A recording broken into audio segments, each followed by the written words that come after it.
Älskar dig också Nadi. Tusen tack.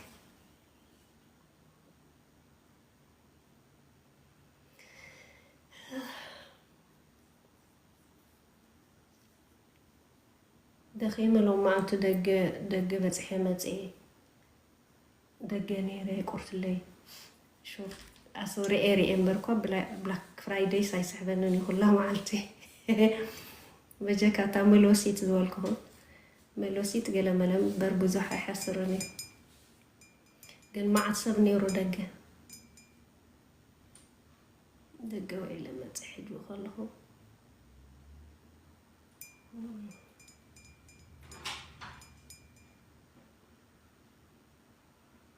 واو تاب كلكم تاب كي صحبكم زي شاي كتب الكلاقة سكفة معتي سلام معري هاي وحزيت سلام هاي رهويت سلام هاي كلاتكن كما يوعلكن كما يكأنيخن حندقنيخن اوه نفعكم تاب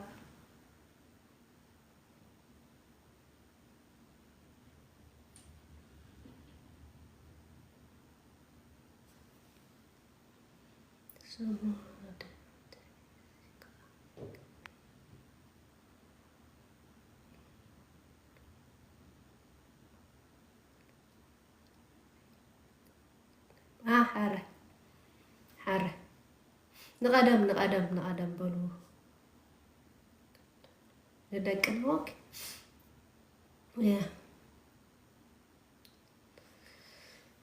سلام لو ما عنتي سي حدا زي لنقنا حنتو مت تسفا قبر كما تمت قالي سي عبيت مرتي سل زباسل جوا زهارمواس بخاي تفطركوني لا قليلاني را قال شو من تعمت حدا فيديو دما اكشوال عنتي رئينا مصاف تسديد لي حنتو قال 10 عامت نفسها تقتل فتينا حجي أنا كل جزء بنصري زي تزارب كل مر كل جزء كنت انقال زلنا نجاري وداولكو يزاربه مهنياتو أبز عدي دك 10 عامت نفسهم قتلوا دك شو عامت نفسهم قتلوا كون العلى كماني نفسهم قتلوا مخنياتو دماني بوزح مخنياتات كون خيلي حجي كل جزء نقول عخماني علم لنستطرح يكون تلون قبل سلاز دلوخي نقول عخمان لك أهم تنعبيت سمعنا يخيلي نتوم قولعت بستفعل مخنيات يوم تتزقاط ما مالتي سلازه أنا قولحت خنقبر لهم زلنا بفلاي كاني أبز وقت زي بتحمي كبد هنا وقتي حما ذخنا وقتي ما بزحتو جزء توم قولعت حدا خابو حنت زبلته قوم زبلت قاله عبيت مرتس لا تتصرف يا بيت مرتي تهرب تتصرف عبيت مرتي بزحت كوينهم هاري ما تعرفهم حجي قولعة كبيد ناجر زي كونهم تاتزم توصي عبت مرتي تنصلو مهرمتي ترير مجنحتي كنت قالوا قبر اللي خيلي نحن أنا عبيت خماني اتنعنا ديبرس قبرلنا ويكا ديبرشنز قبرلنا نفسنا هنسأل قبرلنا عبحما أوساني تاس زي وسننا كافتي مش قولعتنا حيزنا ونعب تراوماي مس عبنا أشتغلنا حيزنا نعب تراوماتاتهم مس قبرنا زي حسن مالتي سلازي إذا مقولعت دماني قول حتى خنقبر لهم كنكئل لنا كان اللي يمكن كئل لنا زبل نزي بفلاي عبيت مرتتات وعلهم كما يعملوا عبت زغدوا بيت مرتتات كما كان اللي كنكئل لنا تمرتتات لو بتعم حما يخوينو همزي بتعم زي صلاقه خوينو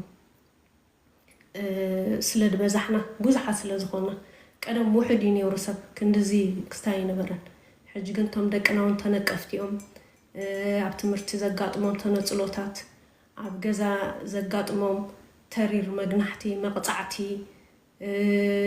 زي مردا ولا نولات كحج كل ነገር እንዳገበርካሉ ውሽው ስምዒቱ ትረድኦ እንድሕር ዘይክኢልካ እቲ ኩሉ ትገብረሉ ፋሕ ይዝብል እቲ ኩሉ ትገብረሉ አይጠቅሞን ውሽው ስምዒቶም ከመይ ኣሎ ከነለልዩ ብጣዕሚ ዘገድሰና تخالق أنا أنتي تبلني يركب زي أنت أكتيفيتات كنوستم نتفتات يلي ميقولت كنا تفوخ خللهم نرأسيو اندحر داني مولو عدل اللهم كوينو بلاي ستيشن طرح كتصاوتو اب غزا طرح موبيل حيزوم كوف كبلو دحر تمرتي اب ولا حنت نطفاتات اندحر زيبلو اب ديبرشن كبطحو يخيل يوم ولا تي جيم نرأسي خو فيلكا جيم مغبار نحنا خمنا صنتنا حسبومبر نعاتهم حنقولهم يزبالاشو ابو تتخيلهم مسوق عنو دغوصو اي مصومنيو عقلهم صبب بلوم كرادادو يكلن يوم فرح جبرلهم نمينا خامعصاو بوزح غزي نمينا تعصو نحركونكا شعو نت نورمال هيوت نخلم دو يبرتعمي ابي تمرتي مكايدو ابي تمرتي زغاطمن بدهوتات بحاطيو رخات تمرتي يخلو ولودو انا سبجكتي كبيدوم زلو كميلو اكايدوم انت حاجه زدلي مالو نمفلاط نمفتاشن نحنا بقعات قالهم كون كنكيلا لنا سقط تمرتون كوم غبرمي كم زي بهدات قالخ نغرونا يكلن يوم سقط تمرت بتعمي كوم زغبرم بفلاي زحجي معات اكزامات هلو معات قليچ نو يوم زبلو قلعه كيتچنق ايكونن زحلف عقم ስለዝኸውን ينبري ባህሪያዊ ስትريس نشتي مغبار ميچنا ባህሪያዊ ግን نخي سعرر ግና ስኻ تدلካ تخትገብሮ ዝግባእካ ከም ወላዲክ ትገብራለካ مكايدو تفلطلو لك وشتا سمعيتو كتردو لك انتايو زبرتعون زي برتعون كتتصنع لك زخونه نطفتات كنطف كتتابع لك نرسيتي بعلو اتوقتي ويكات ويزرن حماس لزخونه مالتي كل ነገር كنغرونا زي ما قالوا من تقاداديمنا اتينا هنا اتكرو وشتا سمعيتهم ديكونس تمرت ስለዝኾነ መብዛሕቱ ግዜ تمرتها هاي تبل تمرتها هاي تحمق تمرتها هم زي تقبر تمرتها هم زي تخون قال ملا مبالي تصرف فيها نعقت بزح نجار سلازي كنت نقع لنا عبيت تمرتات دماني حانت معلت كمان عند حرقات إما بقى عينا عن حسيب إننا نقلتفنا أخي بقبرنا هنبلا لنا عبيت تمرتخه الرمي بلو بنقولعة كافت كمان زيادة خاسيو ما ستو خاسي خلو ما ستو خنتصلو خلو ما ستو خصرفو خلو مساتو خقاشش خلو زسمع سمعيت قليل يكون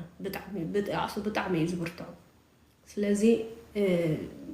صايخه خطوسن زلكا صايخه خطر زلكا صايخه خططابق زلكا ابكمو سنه سرعات كتحلو لك كرداك كردو خلو ነገራት ግና عبد بصح كتبطخ زلكا تطوكو تبلو زلكا كمان نتتمرت طنطينكايو بوتا مقيار كمان ناي صدر حالاتنتيو اندحر تمرتي تقداسنت غيرو نتناجر تطوكو بالندحر زي جيروم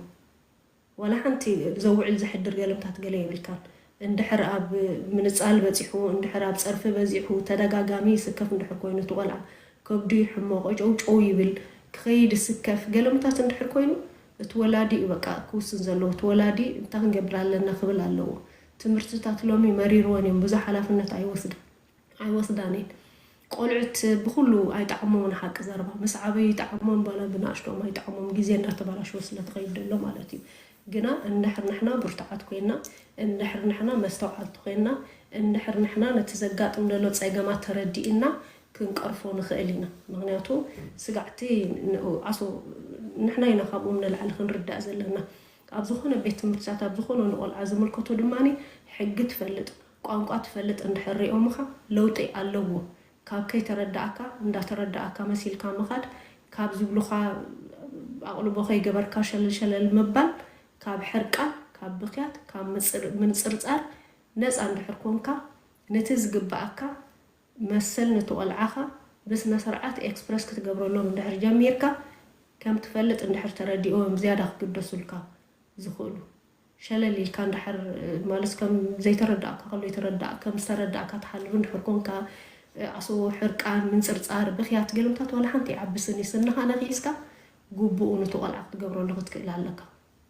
ولا بزخونو بوتا كدندن تخيلي زي تفلت اندحركونكا معناتو ممر حلافنت نايت قلعه يبلان كتمهرت راح يزقباك او نلعل تقبر سلازي تدلي كل تمرتي كونن كومو جنز بزح تمرسات جن لومي ايدن هي بني نتزمت صعبينات نابعتن سلازقمطن يصرفون يهرمون سلازخونو تمحارو حماق ነገር ስለዘጋጥመ መማሃራን ከም ተቀደም ብዙሕ ጣልቃያት ወኔ ግን መሰል ናይ ተቆልዓ ምሕላው ግዴታ ስለዝኾነ እቶም ቤት ትምህርቲ بحبر كون كم مسدرا نتزلو تجمع تطاقة تبلو تخيلها مالتي ንውላድካ ከዓ ኣብ ገዛ እንዳሓየልካ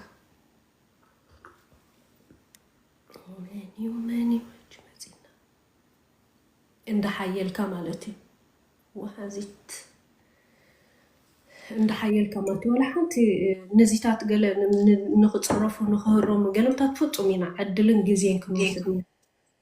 ወይ ሰላም ወሓዚት ሰኒ ከመይ ኣለኺ? ፅቡቅ እግዚአብሔር መስገን ንመጀመርታ ግዜ ኣብ ዝኣቱ ዶ ኣለኹ ናትክ ላይፍ ብጣዕሚ ኩሉ ግዜ ኢና ንሪኦ ወይ ኣለለይ ብጣዕሚ ቴንኪዩ ንብለክ ንደሊ ኣለለይ ሽክረይ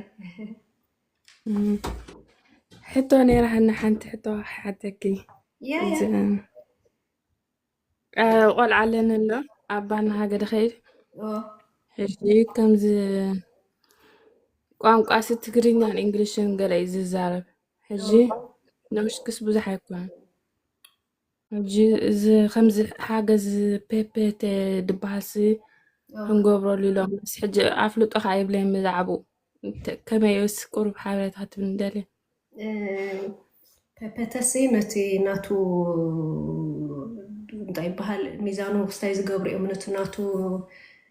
ይመዝንዎ 3-4 ኮይነን እየን ዝመፃ መፅን ድማ የብልኦ ማለት እዩ ነቲ ኣለዎም ቴስትታት ዝገብርዎ ቴስትታት ይገብርዎ ንዕኡ ማለት እዩ ስለዚ ካብ ምንታይ እቲ ድሒሩ ዘሎ ድሕር ከም ዕድሙ ዘይከደ ንዓኺ ነግረኺ ግን እቲ እንግሊሽ ይኽእል ኣብ ኖሮይ እንዳተቐመጠ ስለምንታይ ንስኺ ትግርኛን እንግሊሽን ተርእዮ ነርኪ እወቲ እንግሊሽ ካ ሕጂ ኣቋሪፅ ለ እምበር ካብ ቴሌቭዥን ይድፋል ርእይዎ ተቢልዎ ሕጂ ግን ኣቋሪፅናዮ ሕጂ እሳተን መፅን እቲ ሚዛናቱ ኤን ቴስት ገብራ እንታይ ድልዮ እንታይ ጎዲልዎ ግልምታት ድዛረባ ብኡ ገይረን ከዓ ነተን መምሃራን መምርሒ ህብአን ወይ ከዓ እንታይ ክትገብር ከም ዘለኪ ይነግራኺ ግን ዋላ ሰንከይነን እንድሕር ንሶም ከማን ኣብ ገዛ ዘይሓጊዝኩሞ ክጠቀም ኣይክእል ኩሉ ግዜ እንታይ እዩ ዝገብር ንኣብ ኖሮይ እንዳተቐመጥካ እንግሊሽ ምርኣይ ምስማዕ ገለ ኣይደልይን እዩ ንገሊኦም ቆልዑት ኮንፊዝ ዝገብሮም እቲ ምብዛሕ ቋንቋ ቀደም 7 ቋንቋ ይኽእል እዩ ቆልዓ ይብሉ ነይሮም እዚ እንድሕር ብእንግሊሽ ጀሚሮም ትግርኛ ይቃወመክን ትግርኛ ክኽእል ነይሩ እቲ እንግሊሽ ግን ነቲ ይርብሾ ሕጂ ነቲ ኖሽክ ምፍላጥ ኣብ ኖሮይ እንዳተቐመጥካ ነቲ ናይ ተዓዲ ቋንቋን ነቲ ናይ ኣዲ ቋንቋን ኢኻ ክትፅቕጠሉ ዘለካ እሲኻ ክትፅቕጠሉ ዘለካ ስለዚ ኣብቲ ባርና ሃገደን መፅን ድሪኦ ማለት ድንስን ኣብ ባርና ሃገ ወይስ ኣብ ገዛኻ መፅን ካርየን ኣብ ባርና ሃገ ቆፀራ ዝገብራልካ መዋእለ ህፃናት ወይ ከዓ ቀደም ከምኡ ነይሩ ክፈላለ ክእል ኢኻ ቦታ ናብ ቦታ ግን መብዛሕትኡ ግዜ መዋእለ ህፃናት እየን ዝመፃ መጀመርያ ደብዳቤ ሰይደናል ክለዋ ዶ ሕጂ መይተ ደብዳቤ ገለስ ኣይመፀን እንታይ ኢለና ክፀዊዕና ኸ ከምዚ ሓሲብና ኣለና ኢለና ኸ ኦኬ ሕጂ ከምዚ ሓሲብና ኣለና ኢለና ክለዋ ሽዑኡ እንታይ ባህል ክፅሕፋ እየ ኦኬ መፅሓፍ እንታይ ባህል ክገብራልክእን ሕጂ እቲ ዝበልክየ ንስኽን ተተሰማማዕኩምናሉን እቲ ሰን ዝስምዐንን ንዓኣተን ራፖርት ክሰዳለን እየን ስለዚ ንሰኣኔ ቆፀራ ገይረን ክመፃ ናፍቲ መዋእለ ህፃናት ናይ ቋንቋ መምዘን ኣለወ ነቲ ቆልዓ ገለምታት ገለ ክሪኦ እየን ማለት እዩ ግን እንድሕር ትግርኛ ይርድኦ ኮይኑ ፅቡቅ እንግሊሽ ይርድኦ ኮይኑ ፅቡቅ ሲ ምናልባሽ ሎኮፔድ ገለገልተ ክገብራሉ እየን ዝደልያ ዝኾና ማለት እንድሕር ሓፈሻዊ ናይ ቋንቋ ፀገም ዘይብሉ ኮይኑ ግን ፔፔተ ሕማ ኣይኮነን ፅቡቅ እንታይ ማለት እዚ ያለው እንታይ ሎኮፔድ ነቲ ቋንቋ ተኣፉ ከመይ ገይሩ ብል ገለምታት ይዋፃፃ ኦኬ ትረኒ ንገብር ስለዚ ሰዋላ ሓንቲ ሕማ ኣይኮነን ኦኬ ሰኒ ቴንኪዩ ንብዙሕ ነገራት እየ ዝጠቕማ ግን ሰብ ትገብርዮ ዘለኪ ቲቪ ናይ እንግሊሽ ገለ ኣይተርእዮ ኮንፊዝ ዝኸውን ቆልዓ ናይ መፅሓፍቲ ናይ ግበርሉ ኣንብብሉ ኖሽክ ቴባ ኣርእዮ ሳዕ 6 ባና ቴባ ባና ቴባ ጥራሕ ሳዕ 6 ሞቢል ቲቪ ምኑ መዓልቲ ገለምታት ገለ ኣይተርእዮ ናይ ባና ቴባ ጥራሕ ንእሽተይ ጥራሕ ኣርእዮ መፃወት ከዓ ንዕኡ ዝምጥን ድምፂ ዘለዎ መፃወት ኣሎ ከምኡታት ገለ ወጅኸ እሺ ሰኒ ቴንኪዩ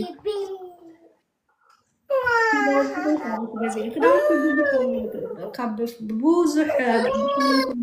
جيش كله جز بوزح دكانات يرجز سلازي شيء زي ولا زي حجي زي ቋንቋታት زي ገለምታት ሕጅን ወላ ብንእሽቱ ኸሎ እንድሕር ደኣኒ እቲ ዘድልዮ ጌርካሉ ምሳሌ እቲ ባህላዊ ትገብር ዘለካ ናይ ኣዶ ቋንቋ ተስምዖ እቲ ካልእ ግን ኩሉ ግዜ ኢኹም ብናይቲ ዝነብረሉ ዘሎ ዓዲ ቋንቋ እንተኸኣለ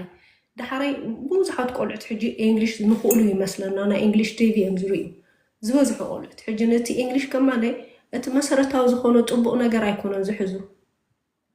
ክንደይ ዓመቱ ንእሽተ ይመስለኒ ክንደይ ዓመቱ ሃዚት ወይ ክልተ ወይ ሰለስተ እዩ ዝኸውን ወይ ሰለስተ ገይሩ ሕጂ እንድሕር ሰለስተ እንድሕር ገይሩ ቋንቋ ፅቡቕ ገይሩ ተዘይክኢሉ ይኸንሽዑ ፔፐተ ዝብላኻ እምበር ቅድሚ ሰለስተ ደሓኑ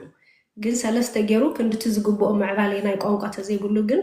ፔፐተ ኸይድ ማለት እዩ ወይ ከዓ ፔፐተ ራፖርት ገብራ መታን ሓገዝ ክረክብ ያ ሕጂ ወላ ቶም ዓበይቲ ከማነይ ዓበይቲ ቆልዑት ከማን ከድልዮም ክእል እዩ ኣብ ትምህርቲ ዝሓምቅሉ ምርዳእ ዝኣብዮም ስትረስ ዝበዝሓሉ ግዜ ገለምታት ፔፔተ ገለታት ክመፁ ይኽእል እዮም ስለዚ እቲ መሰረታዊ ዝኾነ ክንገብሮ ዘለና ነቶም ቆልዑት እውን ነቲ ዝጅምርዎ መባእታ ኹን ነቲ ዝጅምርዎ ትምህርቲ ፅቡቕ መታን ክኾነሎም ኩሉ ግዜ እቲ ኣቐዳሚና ክንገብሮ ዘለና ነገር ክንፈልጥ ኣለና ኣቐዲምና ክንገብሮ ዘለና ቋንቋ ናይ ኣደይ ቋንቋ ናይ ኣዴና ቋንቋ ናይ ኣደ ንገብር እቲ ካልእ ከዓነ ናይቲ ንነብረሉ ዘለና ዓዲ ፕሮግራም ናይ ቆልዑት ተዘይኮይኑ ሙሉ መዓልቲ ክሪውዕሉ ብፍላይ እዞም ዓበይቲ ኣሕዋት ገለ ዘለዎም ነቲ እንግሊሽ ኣለዎ እንጥብጣብ እንግሊሽ ብሮኪን እንግሊሽ እዮም ዝዛረቡ ዝበዝሑ ቆልዑት ከም እዮም ብሮኪን እንግሊሽ ይዛረቡ ከም ነንእሽተይ ስለዚ ናብቲ መቐለ ህፃናት ምስ መፁ ነቲ ቋንቋ ከሸግሮም ይጅምር ምክንያቱ ቀንዲ ክጅምርዎ ዘለዎም ክዛረብዎም ክፈልጥዎን ዘለዎም ቋንቋ ዲኦምን ቋንቋ ናይቲ ዝነብሩሉ ዘለዎ ዓድን እዩ እቲ ቋንቋ ስለዚ እዚ ቲቪ ሞቢል መሃብ ዓበይቲ ኣሕዋት ኣለዎም እሳቶም ዝርእይዎ ምርኣይ ገለምታት ገለ ክንጥንቀቕ ክንክእል ኣለና ሓላፍነት ክንወስደሉ ኣለና መታ ነቶም ቆልዑት ከይሽገሩ ነቶም ቆልዑት ከይርበሹ ቀልጢፎም ከዓ ክምዕብሉ ማለት እዩ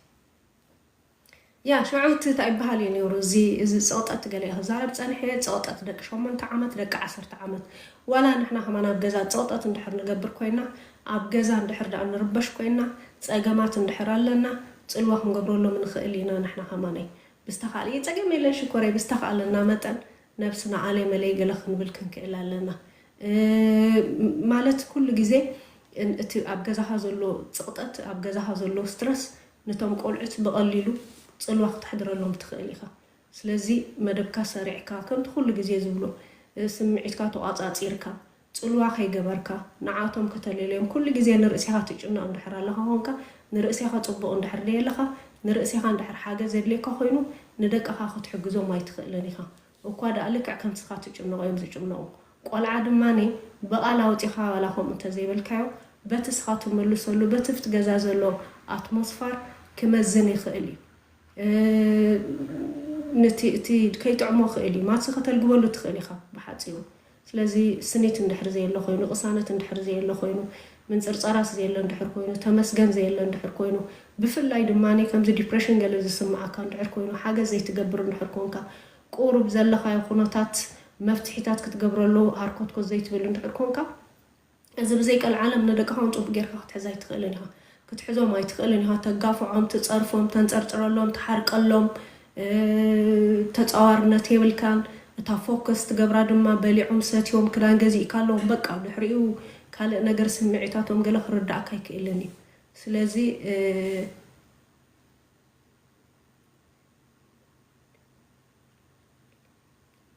ያ ስናከር ያውሶም ዲፕሬሽን መን ኩሉ ሰብ ኣይኮነን ዝዛረብ እዙ እንዲና ዝዛረብ ደለና ስለዚ እንድሕር ደይተዛሪብካ እንድሕር መብትሒ ዘይረኽብካሉ ንኩላቶም ኢኻ ነቶም ቆልዑት ክስታይ ትገብሮም ስለዚ እቲ ሓንሳብ ተቋፃፀርነት ቃላት ምቁፅፃር ሕርቃን ምብዛሕ ምንፅርፃር በቃ ከምዚ ትዕቢት ዝመልኦ ኒሕ ዝመልኦ ገለምታታ ደንቆሮ ኣታሃላያ ድብዶ ገለገለ ትብል እንድሕር ኣለኻ ምስ ነብስኻ ገለ ክትሰርሕ ክትክእል ኣለካ ቀሊል ኣይኮነን ኣብዚ ዳሕራይ ኩሉ ግዜ ተመስገን ክንብል ክንክእል ኣለና ዓቕምና ክንፈልጥ ክንክእል ኣለና ኩሉ ግዜ ከም ገዛኻ እምበር ኮ ጎረቤትካ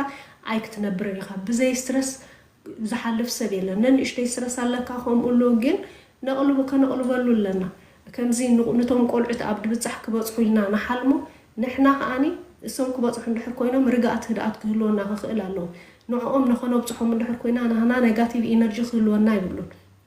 ነቲ ንህና ኔጋቲቭ ኢነርጂ ነቲ ሕርቃና ነቲ ንፅርፃርና ነቲ ኩሉ ነገር መፍትሒታት ክንረኽበሉ ክንክእል ኣለና ንሕና ኣብኡ ከለና ሓገዝቲ ክንከውን ኣይንኽእልን ኢና ነብስኻ ዘይትሕግዛ እንድሕር ኮንካ ነብስኻ ዘይትፈልጣ እንድሕር ኮንካ ነብስኻ ዘይተለለያ እንድሕር ኮንካ ነብስኻ እንድሕር ዘይትሕክማ ኮንካ ነቶም ደቅኻ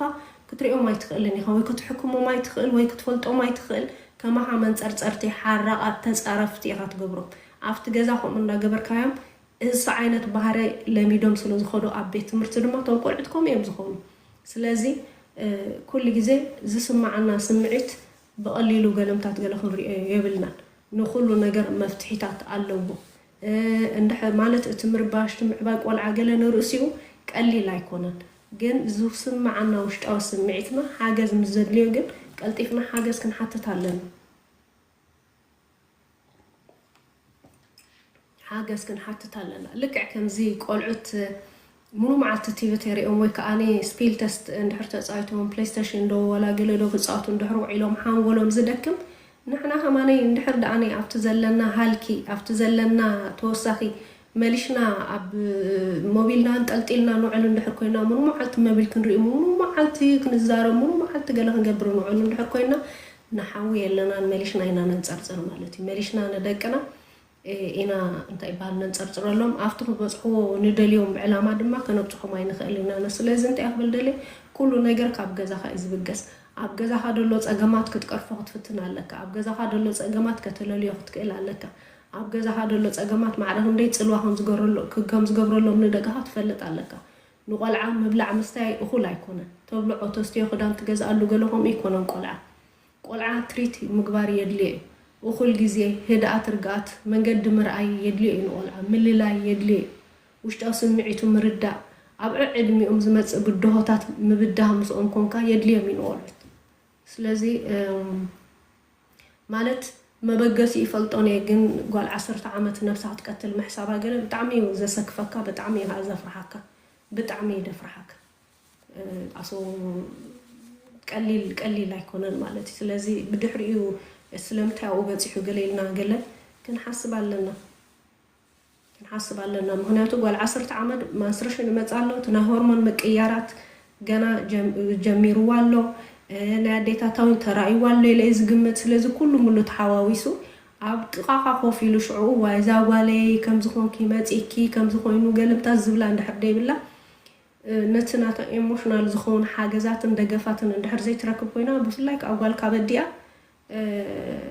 تقاطعطرو يتخلن يعني خمسه خاي يدارو مالتي حما نغاري ስለዚህ ከተስተውዕላ ለከን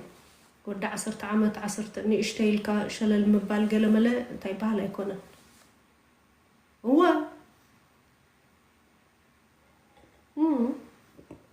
ኣብዚ ኮይ ብዚ ቲክቶክ ያ ቪዲዮ ሰይደናለ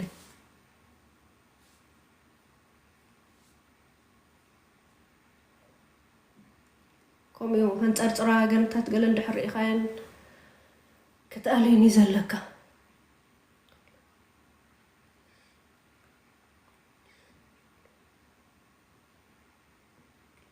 ያ ስለዚህ እቲ ኣብ ገዛና ዘሎ ርግኣት ኣብ ገዛና ዘሎ ቅሳነት እንድሕር ተበኪሉሎ ንዕኡ ኾነ ማዕራሪዮ ክንፍትና ኣለና ንዕኡ ኾነ ማሓይሾ ክንፍትና ኣለና ካብ ደገ ኣይኮነን ዝጅምር ካብ ገዛ ክጅምር ይኽእል እዩ እንድሕር ኣብ ገዛ ኩሉ ነገር ምዕራያት ኮይኑ ግን ነቲ ብደገ ድመጽእ ክትቋጻጸሮ ትኽእል ኢኻ ንኽስጋዕኩም ዘምጽእ ከኣኒ ኣይ ክኸውንን እዩ እቲ ጸገማት ማለት እዩ ስለዚ ከምዚ ቆላሕታ ክንገብር ኣለና ማለት ቀሊል ኣይኮነን እንዶ ግን ወላድ እንድሕር ኮንካ ወላድ ትኾነሉ ምኽንያት ብቑዕ ስለዝኾንካ ኢኻ ወላድ ትኾነሉ ምኽንያት ብሉእ ስለዝኾንካ ኢኻ ወላድ ትኾነሉ ምኽንያት ውሽጣዊ ጽባቐ ስለዘለካ እዩ ስለዚ ኩሉ ግዜ ካብቲ ውሽጣዊ ጽባቐ ኢኻ ክትርሕቕ የብልካን ኩሉ ግዜ ነቲ ውሽጣዊ ጽባቐ ኢኻ ከተለልዮ ክትክእል ኣለካ ንብደገ ትሪኦም ዘንጸባርቑ ገለ ንዓኻ ህይወትካ ህይወት ኣይኮነኻን እዩ ስለዚህ ቅድም ቀዳድም ህይወትካ ገዛኻ ነብስኻ ከተለልያን ክትፈልጣን ኣለካ ክትሕከም ኣለካ ተሓሚምካ ከተስተውዕል ኣለካ ዝስምዑኻ ስምዒታት እንዳተረዳእካ ስለዚህ ደፋፊንካ ገለብታት ገለ ክኾን ኣይክእልን እዩ ኩላህና ኢና ንከሳሰር ደቅና ንሕና ስለዚህ ጥንቃቐ ይሓተና እዩ ብነብሱ ዝዓዲ ሰንሰቲቭ ዝኾነ ዓዲ እዩ ዋላ ተቐርቦም ሰባት ከማን ይርብሻ እንድሕር ኮይኖም ተቐርቦም ሰባት ርግኣስ ዘሂቡኻ እንድሕር ኮይኖም ስጉምቲ ክትወስድ ክትክእል ኣለካ ኣይና ኢኻ ተቐድም ክትፈልጥ ክትክእል ኣለካ ብስራት ሰላም ሰላም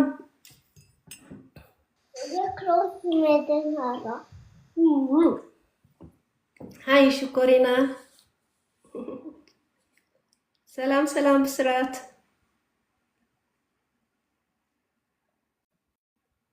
አለኽዶ ሰላም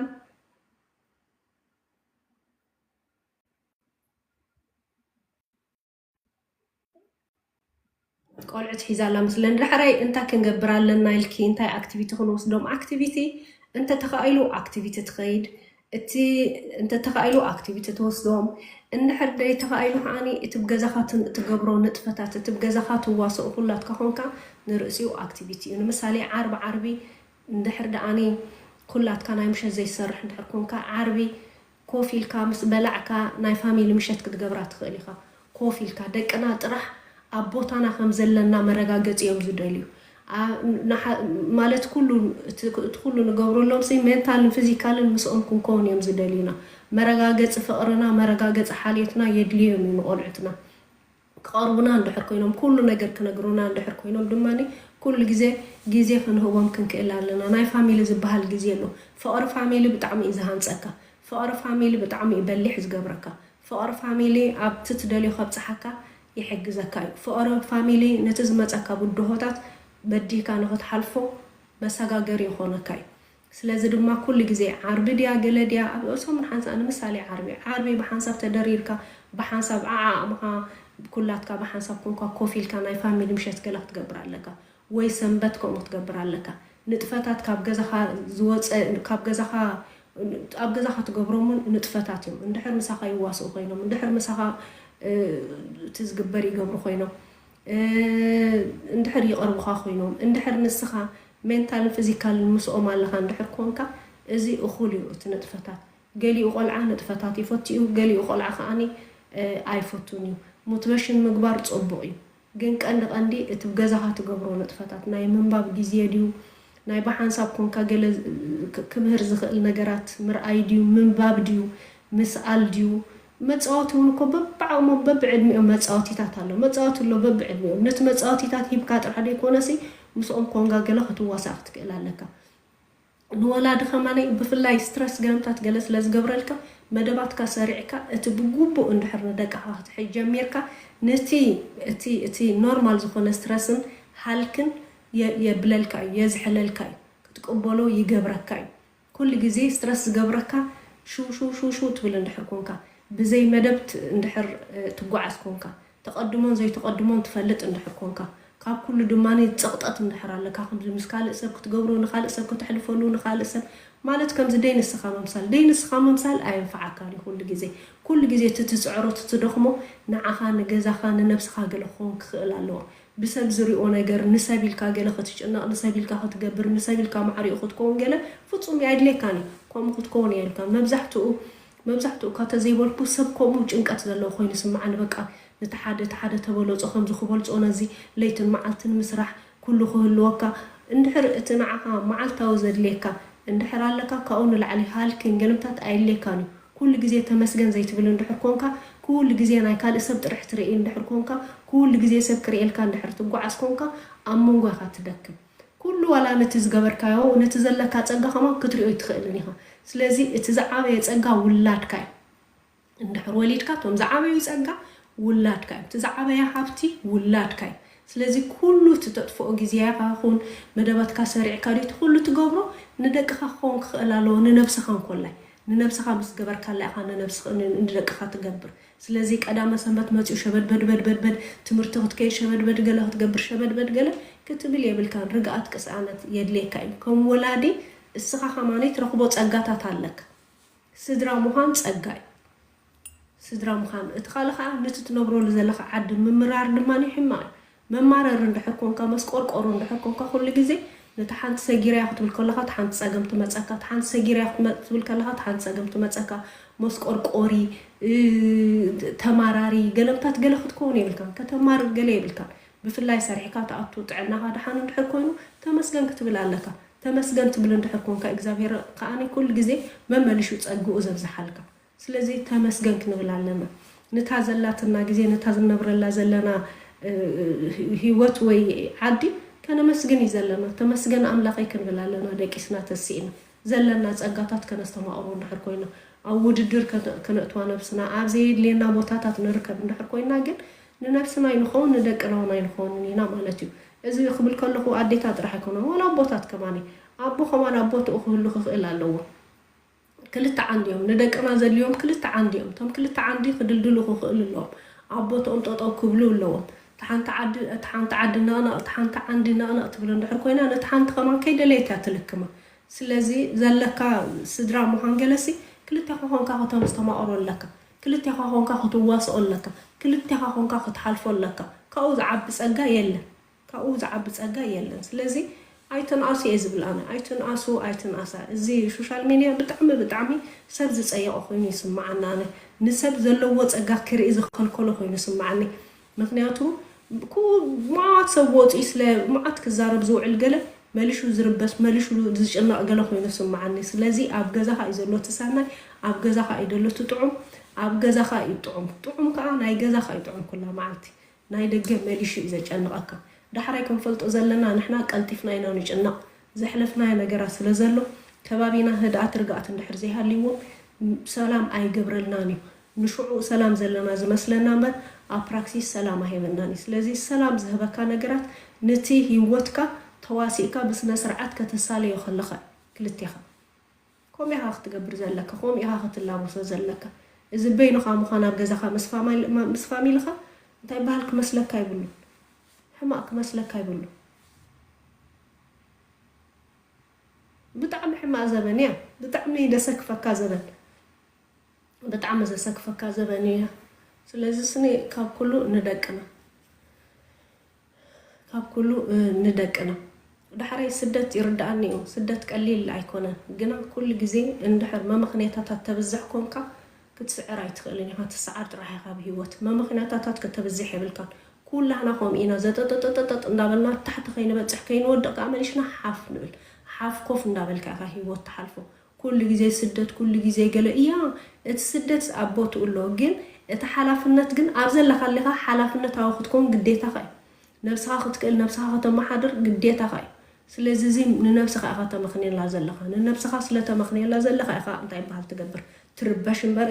ህይወት ኣብ ዘለካ ሃሊኻ ህይወትካ ክትመርሓ ኣለካ መን ዳ ክትመርሓልካ መን ሓላፍነት ክወስደልካ ናይ ህይወትካ መን ሓላፍነት ክወስደልካ ናይ ደቅኻ ባዕልካ ሓላፍነት ክትወስድ ዘለካ ስለዚ ኩሉ ግዜ መምኽንያታት እንዳረኸብካ ንነብስኻ ምዕሻው ንዓኻ ጥቡቕ ውፅኢት ኣሂበካን እዩ ስለዚ ከምኡ ክንከውን የብልናን ትርር ገለ ክንብል ክንክእል ኣለና ከምዚ ቆልዑት እዮም ከምኡ ዝገብሩ ቆልዑት ኣብዚ ዓዲ እንታይ ይገብሩ ቆልዑት እቲ ህይወት መሰዳኸሞም ወይ ብገለ ኢሎም ትህኪት ምጀመሮም ወይ ከዓ ነንእሰይ ዲፕሬሽን ምጀመሮም ገለ ነዚ ዓዲ እዮም ከማድሩ ዝኽእሉ ዝጅምሩ ነዚ ዓዲ ነቲ ትምህርቲ ገለምታት እዮም ዘማድሩ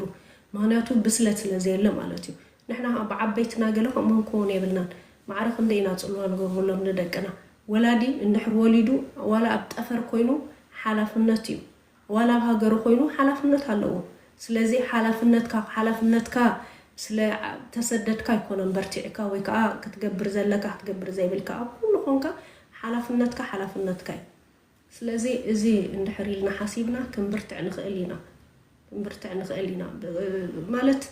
እዚ ዘጋጥም ብጣዕሚ እንዲሁ ዝመንእሰያት ገለምታት ብጣዕሚ ኢኻ ትርበሽ ምዝ ዝቐነየ ምስ ቆልዑት ገለምታት ብጣዕሚ ኢኻ ትርበሽ ስለዚ ኩሉ ግዜ ማለት እቲ መፍትሒ ኣባና ይደሎ ኣምነ ነብስና ይደሎ እቲ መፍትሒ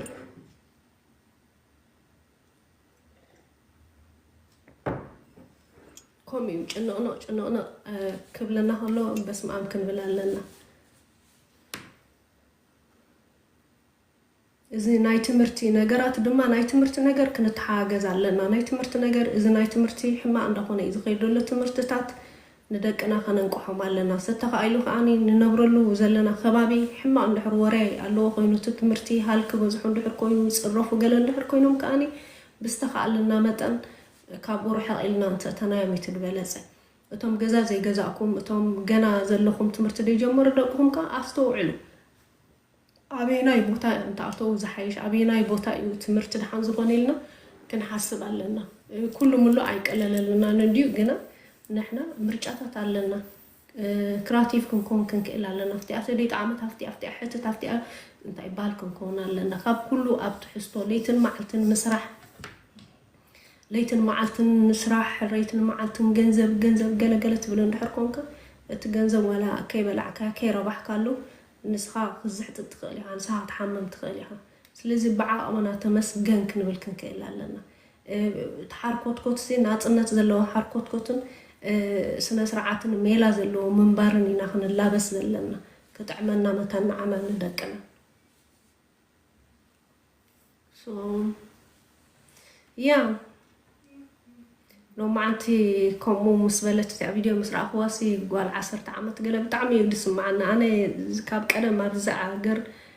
كاب زمت زصلوا نجر نتاعي منسيات بزح جزء سلا نفسات لازم تصوموا منسيات بطعمي حتير حسابات لازم حسبوا هجو كل جزء زسكفوا كوميو نعشتو خير بشو نعشتو خير جنو نعشتو بطعمي زسكفني تي خمتات بوزح يخا زقاتهم بوزح سلا زقاتهم سب نتخحلفو زقبقو حلفو زيك للو جزيات لازمات كم زقولعا كم حاسبا يقبقوني كم تقبقو جن كوميو حجي خينو سلازي دما تي عداها أنا ينس دراما التي عميني ري كتب لي بالكم زكالا نيجيري ايه كتب لك زتعسكا تقبري بالكم ولادي كلتي خا عبطها تركك تقيل لك يا بتعمي يدقر مكة بتعمي يا بتعمي يدقر مكة يا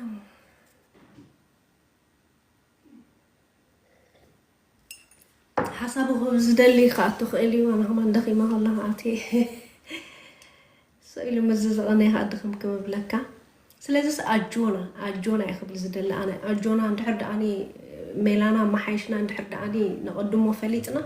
عوضات كونينا بدكنا بزي سنكل كل زحل فيلن قلنا سنكل كلينا أي كن ودقنينا كين ودق كن سعر كن كإلا لنا كين دين ود كله من جدتات كن فحر كن كإلا لنا إذا نايسب إنرجي قلن يودق كأيد كمكاي بزعبا سب تقدسنتي هالونا أخبرتي هالونا جن أتبعوا بيوتنا تسلواز قبرلنا جن خون يقولوا خون يبلو بني حجلا خلنا براين خلنينا أبريالي تخلنا بركن كإلا لنا هيوت ندا تجافت كا نعيلو متتعملني صباح نعخي تتعمل كانيا لو مجيدايو لو مجيدا خايكمي كل سب انت عبها لا يكونوا كل سب لومس كونو ويكانو كل سب بقى لم يصل يكون ان هيوت السغاغره ስለዚህ كل ጊዜ አብ ቆላሕተኻ አም ነፍስኻ መስራሕ ክኾን ኣለዎ አብ ስምዒትካ ምቁፅፃር ተቀድሞ መፍላጥ ሓልዮት ነፍስኻ ምርኣይ ኣውታት ይኸውን ዘለዎ ንፍዓት መታን ክኾኑልና ደቅና ፍረፃማና ኮላይ ከዓ ክንርኢ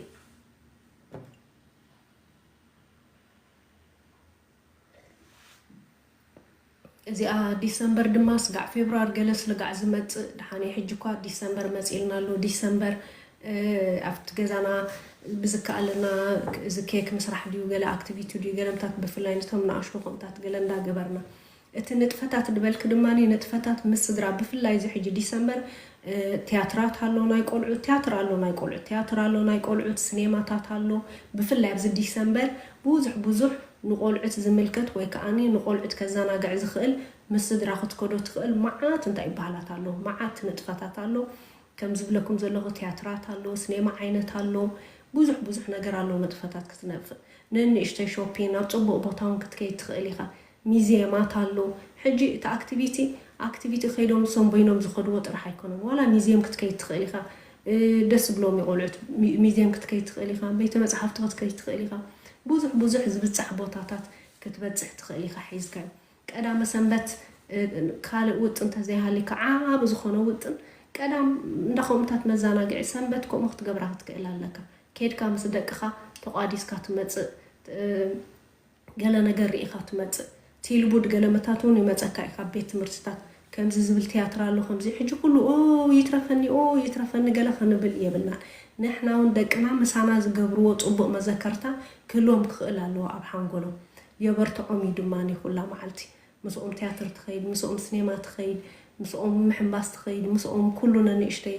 ኣክቲቪቲታት ትገብር ብጣዕሚ እዩ ዘሐጉሶም እዚ ሕጂ ድማ ክሪስማስ እዩ ናይ ክሪስማስ ምቅርራብ ድማኒ ኩሉ ግዜ ምስኦም ኮንካ ትገብር ሰለስተ ቆልዑ ተለሙኻ ሎሚ ቀዳም ምስቲ ሓደ ወፂኻ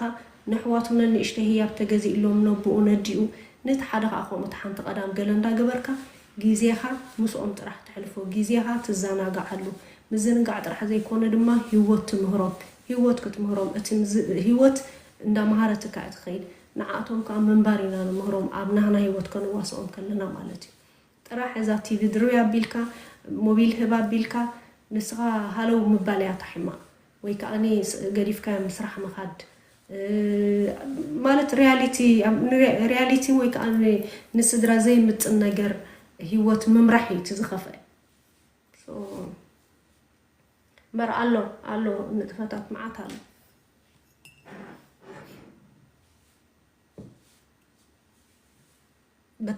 ቤተክርስትያናት ሕጂ ብዙሕ ንጥፈታት ኣለዎም ቤተክርስትያናት ክኸዱ ክእሉ እዮም ኣሎ ቤተክርስትያናት እውን ዝንጠፍ ንጥፈታት ብዙሕ ነገር ኣሎ ኣብ ገዛኻ ኩሉ ግዜ ክንዲ ኮፍ ትብል ገለ መስኣሊ ድዩ መፃወቲ ድዩ ናይ ስድራ መፃወቲ ብፍላይ ሕጂ ክሪስማስ ብዙሕ ዕረፍትታት እዩ ዘለና ኣሎ ከምህር ዝኽእል መፃወቲ ናይ ቆልዑት ኣሎ ናይ ስድራ ማለት ናይ ስድራ ከምታት ገለ እንዳገበርካ እንዳቐረብካዮም ትከይድ ኣለካ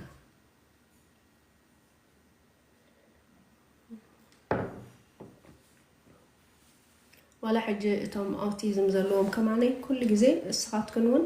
መደብ ክትሰርዓ ትክእል ኣለክን ሕጂ ብዙሕ ዕረፍቲ እዩ ዘሎ ኣብቲ ብዙሕ ዕረፍቲ ዘሎ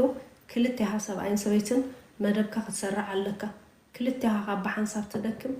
ሎሚ ናይ ንጎ ኣደን ድሕራ ውፅያቶ ናይ ምሸትካ ኣቦ ምክንያቱ ንሳቶም ብዙሕ ንጥፈታት ካብ ገዛ ወፂኻ ንጥፈታት እዮም ዝደልዩ ብዙሕ መኻድ እዮም ዝደልዩ ብዙሕ ነገር ምዝዋር እዮም ዝፈቱ ንዓ መደብካ ምስራሕ ማለት እዩ መደብካ ሰሪዕካ ምትሕግጋዝ ሓሪኻ ጥራሕ ገለ ክደክም የብሉን ግን ኩሉ ግዜ መደብ ምስራዕ ተገዳስነት ኣለዎ መደብ ብጣዕሚ እዩ ዘብለካ ኩሉ ግዜ እውን ክልቲኻ ልዝብ ክህልወካ ክእል ኣለዎ ሓላፍነት ናይ ስድራ ነቦ ንደን ንሓዲኻ ኣይኮነን ዝምልከት ንክልቲኻ እዩ ዝምልከት ንክልቲኻ ስለ ዝምልከት ኦኬ ሎሚ ስኻ ናይ ንግሆ ንሳ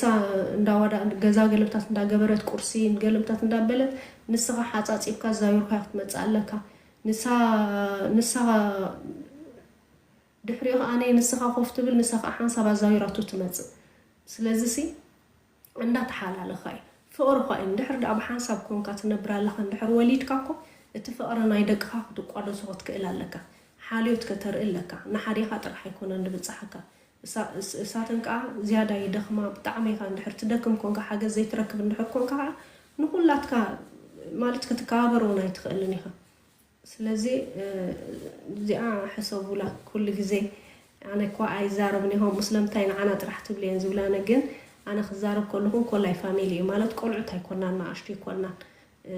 ስለዚ ከምኡ ግበሩ ዋላ ንቆልዑት ኩሉ ግዜ ንሳ እንድሕር ተላዕላ ኣላ ኮይና ንሳ ገለ ትገብር እንድሕር ኣላ እስኻ ትሕዘላ ሕዛ ኣቢልካላ ሳውድእ ዳ ኣቢላ ንኩላትኩም ዝኾን ግዜ ክህልወኩም ይኽእል እዩ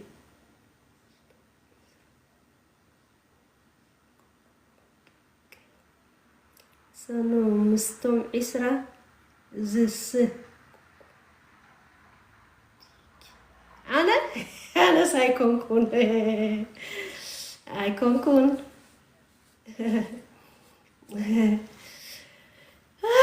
ስለዚ ሲ ከምኡ እንደዕሉ ኣነ ሰብ ክጭናቅ ገለ ቆልዑት ክጭነቁ ገለታት ኣይፈቱን እየ ስለዚ ብዝተኸኣለኩም መጠን ፃዕሪ ግበሩ ብዝተኸኣለኩም መጠን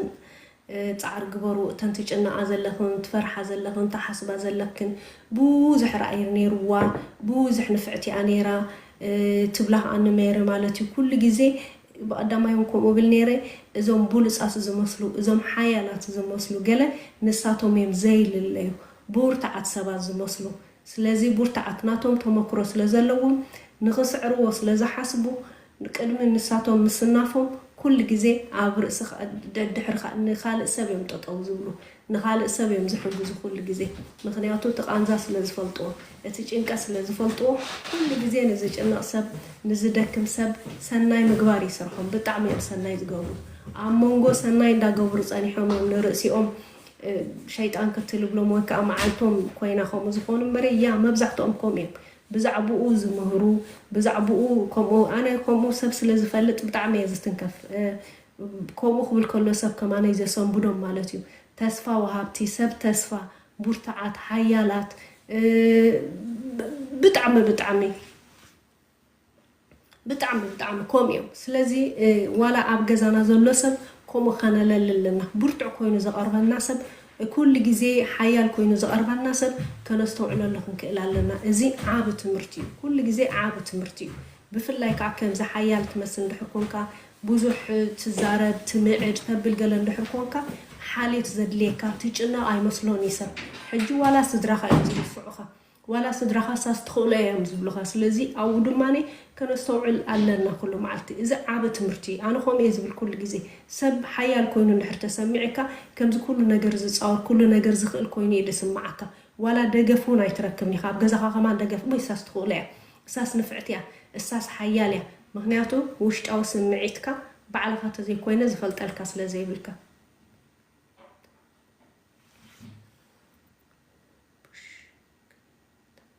ስለዚ ኣብዚታት ከነስተውዕል ኣለና እዚ ዓበ ትምህርቲ እዩ ንሓያል ኣዲኻ ንሓያል ሓፍትኻ ንሓያል ኣቦኻ ገለምታት ኣጁኻ ኣቦይ